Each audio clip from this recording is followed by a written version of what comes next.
Hi friends, நண்பர்களாக எப்படி இருக்கீங்க? நல்லா இருக்கீங்களாப்பா? இன்றைக்கி நம்ம சென்னை ஹாட் சமையலில் ரொம்ப சுவையான ஒரு ரெசிபி தான் பண்ண போகிறோம். பூரண கொழுக்கட்டை. இந்த கொழுக்கட்டை ராகி மாவில் ரொம்ப டேஸ்ட்டான பூரணத்தை அதில் ஸ்டெப் பண்ணி அதில் உள்ளே வச்சுட்டு ரொம்ப சூப்பராக பண்ண போகிறோம். வாங்க இப்போ எப்படி செய்யலாம் பார்க்கலாம். 3 ஸ்பூன் அளவுக்கு கருப்பு எள்ளு எடுத்திருக்கேன். அதை வறுத்துட்டு இதில் நான் வச்சுருக்கேன். அதுக்கப்புறம் வேர்க்கடலை எடுத்துக்கங்க. வறுத்த வேர்க்கடலையை 1-2 பொடிச்சிட்டு இதுவும் ஒரு 3 ஸ்பூன் அளவு தான் சேர்த்தாச்சு. தேங்காய் துருவல் உங்களுக்கு தேவைன்னா சேர்த்துக்கலாம். நான் கொஞ்சம் சேர்த்துருக்கேன். இனிப்பு தேவைக்கேற்ப நாட்டு சர்க்கரை நான் சேர்த்துருக்கேன். வெல்லம் கூட நீங்கள் சேர்க்கலாம். சர்க்கரை சேர்த்தும் பண்ணலாம்.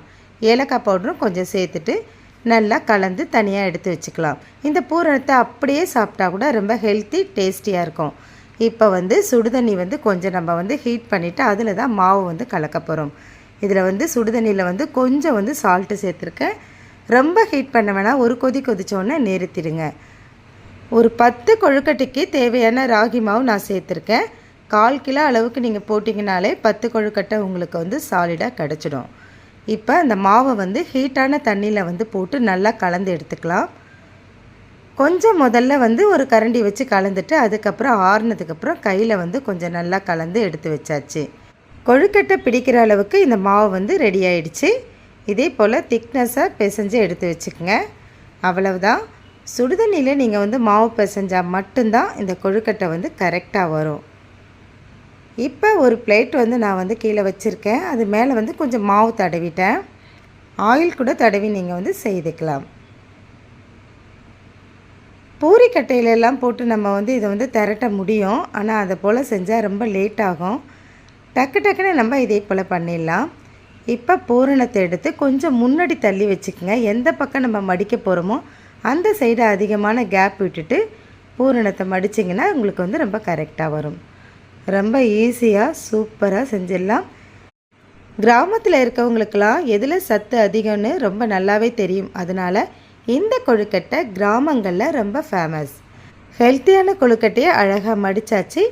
டிசைன் வேணும்னா சும்மா அழகாக கொஞ்சம் கத்திலேயே போட்டு விட்டுக்குங்க. இது தேவையில்லை, இருந்தாலும் பார்க்குறதுக்கு கொஞ்சம் அழகாக இருக்கணும்னு நினச்சிங்கன்னா நீங்கள் எந்த டிசைன் வேணாலும் மேலே செட் பண்ணிக்கலாம். அவ்வளவுதான்ப்பா. எல்லாத்தையும் எடுத்து நம்ம மொத்தமாக இதே போல் ஒவ்வொன்றா செய்து மொத்தமாக வச்சுட்டு அதை இட்லி பாத்திரத்தில் வச்சு நல்லா வேக விட போகிறோம். வேகிறதெல்லாம் பார்த்திங்கன்னா ஒரு 10 நிமிஷத்துக்குள்ளே ஒரு 2 ஆவி அப்படி கொதித்ததுன்னா தண்ணி அழகாக வெந்துடும். ரொம்ப டேஸ்டான சத்தான பூரண கொழுக்கட்டை கொஞ்ச நேரத்தில் நமக்கு கிடச்சிடும்.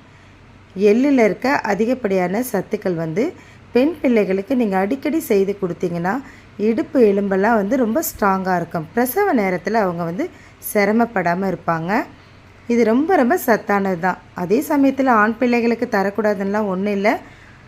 ஆண் பிள்ளைகளும் நமக்காக கடைசி வரைக்கும் வேலை செஞ்சு கஷ்டப்படுறவங்க தான். அவங்களுக்கு இதை செய்து கொடுங்க. ரொம்ப சூப்பரான ஹெல்த்தியான கொழுக்கட்டை இப்போ மொத்தமாக ரெடி பண்ணி வச்சாச்சு. இதை எடுத்து ஆவியில் வேக வச்சு எடுத்து நம்ம அழகாக சாப்பிட்றலாம். வேக வைக்கிறதுக்கு முன்னாடி இதே போல் இட்லி பாத்திரத்தில் கொஞ்சம் ஆயில் அப்ளை பண்ணிக்கோங்க. அப்போ நமக்கு கொழுக்கட்டை ஒட்டாமல் வரும். சாதாரணமாகவே இந்த கொழுக்கட்டை ஒட்டாது. ஏன்னா சுடுதண்ணியில் நம்ம மாவு பிசைஞ்சதுனால ஒட்டாமல் தான் வரும். இப்போ கொஞ்ச நேரத்தில் ரெடி ஆகிடும்ப்பா. நீங்களே பார்க்கலாம். இந்த நேரத்தில் இந்த சேனலுக்கு ஆதரவு கொடுத்த ஒவ்வொருத்தருக்கும் நான் மனமாற நன்றி சொல்லிக்கிறேன் ஃப்ரெண்ட்ஸ். இப்போ சூப்பராக கொழுக்கட்டையெல்லாம் செட் பண்ணியாச்சு. கொஞ்ச நேரத்தில் வேக வச்சு எடுத்துடலாம். நல்லா வெந்துருச்சு. ஒரு 10 நிமிஷம் கூட ஆகாதுப்பா. ஒரு 7 நிமிஷத்துலேயே இது ரொம்ப அட்டகாசமாக வெந்துடும். ஒன்றோடு ஒன்று ஒட்டாமல் இருக்கான்னு இப்போ சுட சுட இருக்கும்போது நம்ம பார்த்துடலாம். எவ்வளோ அழகாக தனித்தனியாக பூ போல் வந்திருக்கு பாருங்கள். ஒன்றோடு ஒன்று ஒட்டவே இல்லை. சூடாக இருக்கும்போதே நான் உங்களுக்கு எடுத்து காட்டியிருக்கேன். இது மிஸ் பண்ணாமல் செய்து சாப்பிடுங்க. ரொம்ப சத்தானது. குழந்தைகளுக்கு நிச்சயமாக பிடிக்கும். உள்ளே இருக்க பூரணம் அவ்வளவு டேஸ்ட்டாக இருக்கும். இப்போ எல்லாத்தையும் எடுத்து பரிமாறிக்கலாம். நம்ம சேனலை மறந்துடாமல் ஒரு லைக் பண்ணி ஒரு சப்ஸ்கிரைப் பண்ணிக்கங்க. ஆல்ரெடி நீங்கள் சப்ஸ்கிரைப் பண்ணியிருந்தீங்கன்னாப்பா ஒரு லைக் மறக்காமல் போட்டுருங்க ஃப்ரெண்ட்ஸ். உங்களுடைய ஆதரவும் அன்பு இல்லைன்னா இதை தொடர்ந்து கொண்டு போக முடியாது. பூரணம்லாம் எவ்வளோ அழகாக உள்ளே இருக்குது பாருங்கள். ரொம்ப டேஸ்ட்டான பூரணம் வச்ச சத்தான ராகி கொழுக்கட்டை ரெடி.